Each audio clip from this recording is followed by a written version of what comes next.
Nusipirkau Wizz Air oro linijų metinę narystę už 600 eurų ir nuo šiol kiekvienas skrydis man kainuos tik 10 eurų. Apie šią narystę daugiau papasakosiu šiame video.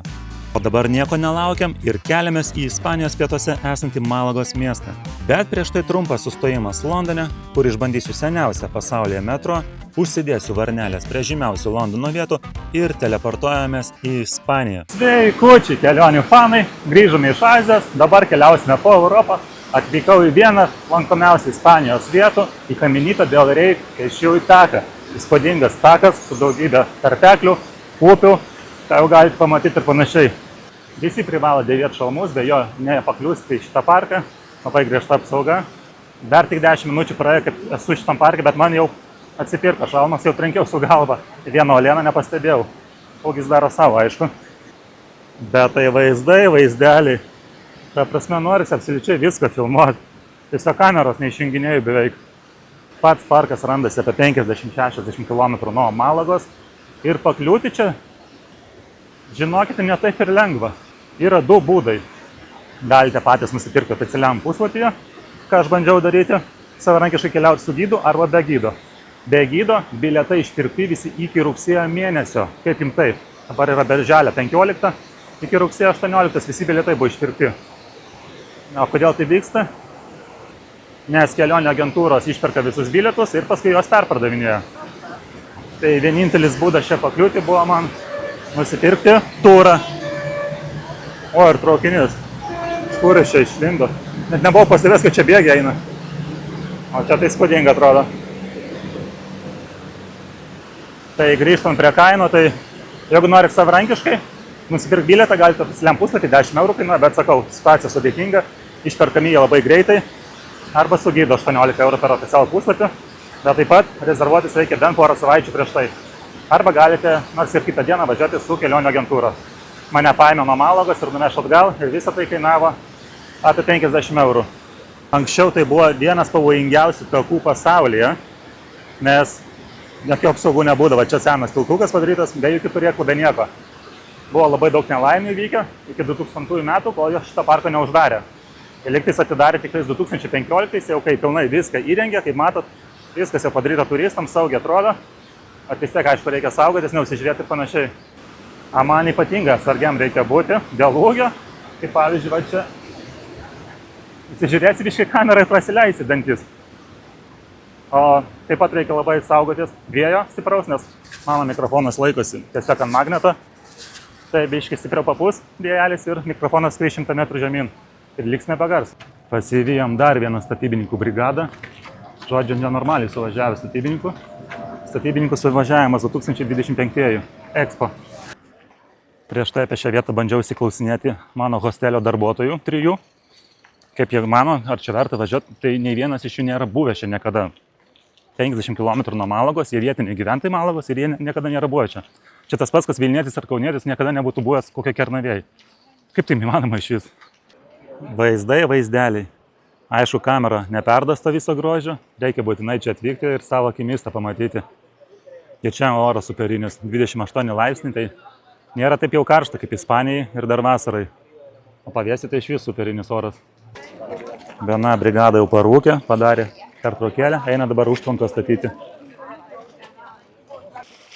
Pratestuosim vandenuką šilumą. Oi, Jesus, toks gerai, kaip gerai ant kaklo dabar.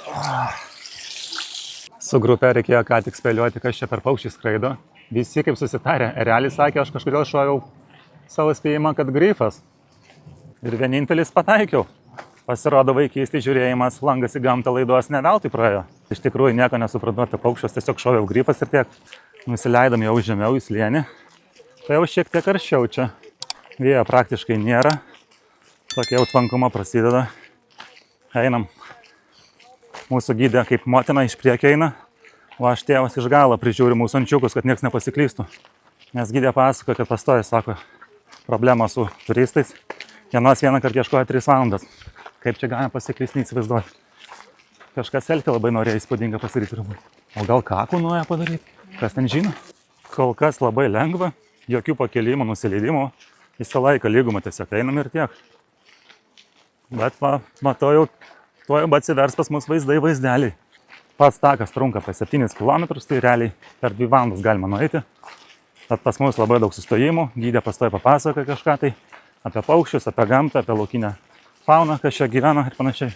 Kažkas anksčiau gyveno tokioje įspūdingoje vietoje. O ten tolamai matote yra tuneliai ir geležinkelio bėgiai. Iš Malagos galima atvažiuoti netoliese į esančią stotį. Lygtais apie 5 eurus kainuoja. Ir dar reikės autobusų pavažiuoti, kad privežtų iki pačio parko. Tai man atrodo, tarp 15-20 eurų kainuotų pirmyn atgal suvažinėti iš Malagos miesto. Labai daug turistų atvažiuoja į šitą vietą. Vien tik tais mūsų grupėje yra žmonės iš Australijos, Singapūro, Kanados ir aišku visos Europos. Taip kad tikrai daug ką pasako apie šitą vietą, ar ne? O pas mus pagaliau prasideda adrenalinas. Prasidėjo įdomiausia šios ekskursijos dalis. Dabar sakė padrėbės kojytės pastos. Kas turi aukščio baimę, nes ten bus geras aukštis. Jau matau. Oi, bus vaizdų jaučiu. O pas mus trumpas sustojimas. Arba kaip LKL vadinasi, vandens pertraukėlė. Pasišlapinam kakliuką. Ir judame toliau. Bet čia tai vaizdelis į upę. Kartais man reikia vengti man parko darbuotojų, kad nepamatytų lazdos, nes iškart priekia staugia, grasina, kad atims ir panašiai. Bet čia tai grožis. Bet čia tai aš suprantu, už ką mokėti pinigai. Dabar jūs suprantate, kodėl anksčiau tai buvo vienas pavojingiausių takų pasaulyje? Čia yra senasis takas. Be jokių turėklų, be nieko. Aukščiau pastatė naują, su turėklais ir panašiai. Va tokių takelių praseit, va čia tai būtų ekstremas. Jau eičiau be kameros turbūt. Balkonas uždarytas. 4 žmonės anksčiau galėdavo eiti. Matyt nesaugu, jeigu uždarė.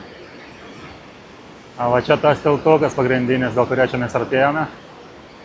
Įdomiausia vieta turbūt šito tarpeklio. Va čia tai gamtos stebuklai.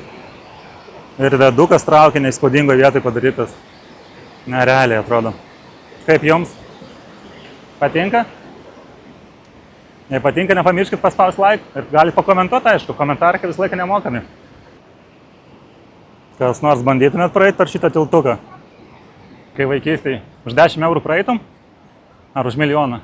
Man šiaip galva neišneša, kaip anksčiau žmonės vaikščiodavo per šitos tiltukus be jokių apsaugų. Kiek čia žmonių nuskrydė yra į apačią? Iki ko pas mus progresas ant saugumo dėjęs? Pamatytų tie žmonės, kurie tada vaikščiodavo, kad mes čia su šalmiukais vaikštum, tai apakė būtų. Bliama, kaip čia vėjas pučia. Vieną ranką net prisilaikau mikrofoną, kad nenupūstų dabar man. Kas aukščio baimę turi, tai čia nelabai turėtų patikti, nes tiltukas tai beždžionių, judantis. O po mumis neblogas aukštis.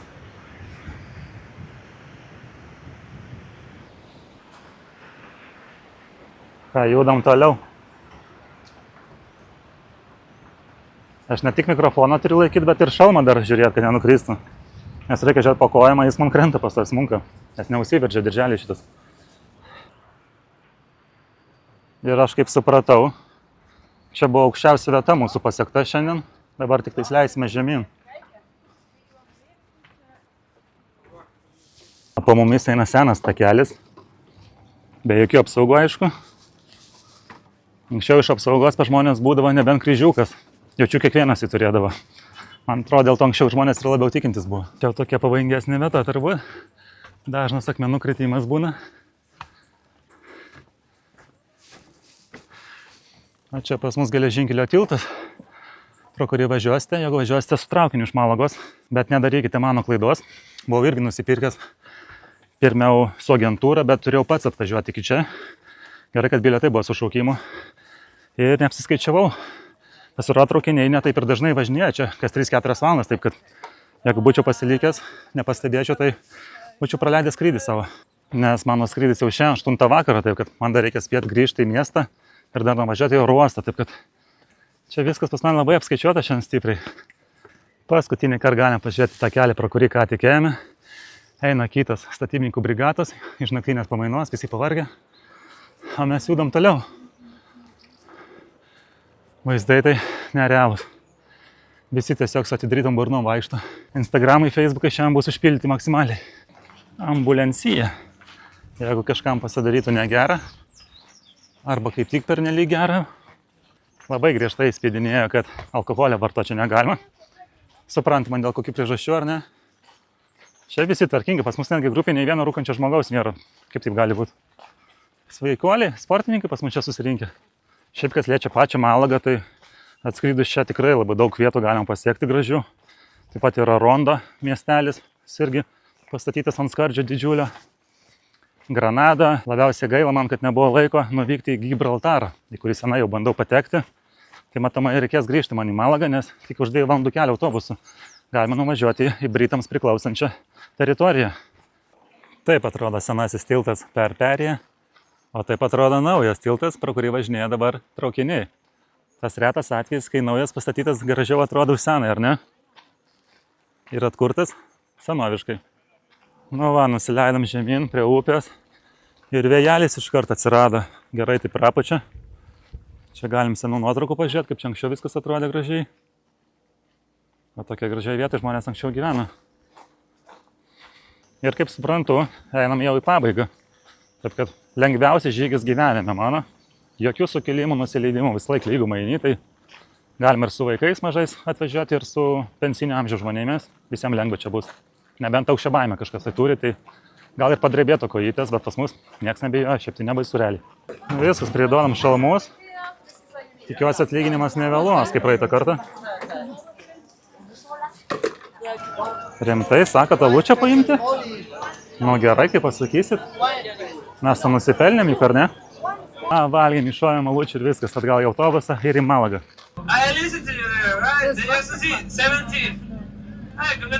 Man žmogus gale mane sėdinti sako, galite atlenkti atgal sėdinę, nes mums vietos trūktų. Sakau, pas mane lygiai tas pats. Jūs matėt, kad nors tokį mažą autobusą, taip mes tiek mažai vietos, visiškai nėra kur kojų įkišti. O jūs dar Raineirą skundžiatės.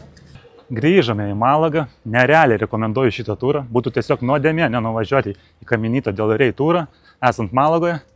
O dabar pas mus 3 valanda dienos, reiškia siesta prasidėjus Ispanijai, ne vieno veik žmogaus nepamatysit gatvėje. O aš bandau pakliūti į hostelį, kuriame gyvenau 2 dienas, bet jau iš jo išsičekautinau, tai neaišku, ar leis mane, bet bandom. Grįžau į savo hostelį, kuriame gyvenau 2 dienas. Prastumsiu dar čia valandą, nes dabar laukia virš 30 laipsnių ir judėsime link oro uosto. O tuo metu mes trumpam keliamės į Lietuvą ir papasakosiu jums apie Wizz Air narystę All You Can Fly, su kuria būtent čia ir patekau. Narystė metams kainuoja 600 eurų ir tada visi lėktuvo bilietai jums kainuos tik po 10 eurų už kiekvieną skrydį. Bet yra didelis bet. Skrydžius galima užsakyti ne anksčiau kaip 3 dienas iki pačio skrydžio. Kitaip sakant, tai yra paskutinės minutės pasiūlymas. Wizz Air, taip suprantu, bando tiesiog užpildyti likusias tuščias vietas lėktuvuose. Pat yra paslėptų kabliukų, apie kurios sąlygose nerašoma, kaip pavyzdžiui, skrydis sistemoje rodys, jei tik jis perkant be narystės kainuoja tuo metu nedaugiau nei 100 eurų. O likus kelioms dienoms iki skrydžio bilietai dažnai kainuoja daugiau nei 100 eurų. Todėl teks dažnai medžioti bilietus ir stebėti jų kainas. Bet pastebėjau, kad Londono krypčiai tas negalioja. Aš pačioje kelionėje skridau per Londoną ir tas bilietas tuo metu kainavo 180 eurų, bet jį vis tiek galėjau nusipirkti už 10 eurų. Asmeniškai labai laukiu, kada atsidarys nuo Liepos mėnesio Budapešto kryptis, nes iš šio miesto galima pasiekti tiesioginiai skrydžių tokias vietas kaip Kanarų salas, Madeira, Islandija, Dubajus, Marokas ir daugybė kitų įdomių vietų. Ir tai kainuos tik 40 eurų už skrydžius į abi puses. Tai kaip jau supratote, ši narystė tiks toli gražu ne kiekvienam keliautojui, o labiau tiems, kas turi laisvesnį darbo grafiką ir mėgsta spontaniškas keliones. Be to, šiuo metu visos narystės yra išparduotos, nes jų prekyboje buvo tik 10 000 ir kaip suprantu yra nustatytos kvotos kiekvienam oro uostui.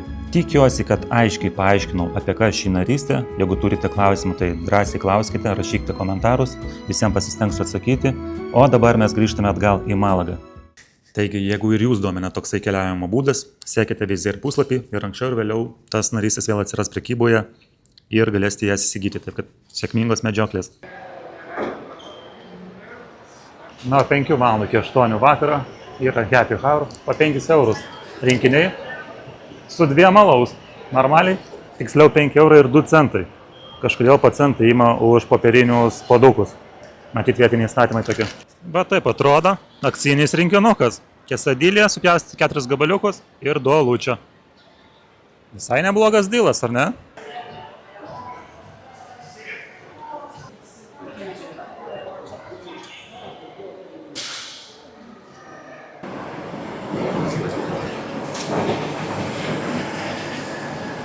Tai toks šį kartą trumpas video gavosi pas mus. Jeigu patiko tai, ką matėte, nepamirškite paspausti like, paprenumeruoti, nes jau tiek trūksta iki 1000 subscriberių ir susimatysim jau greitų metų. Iki.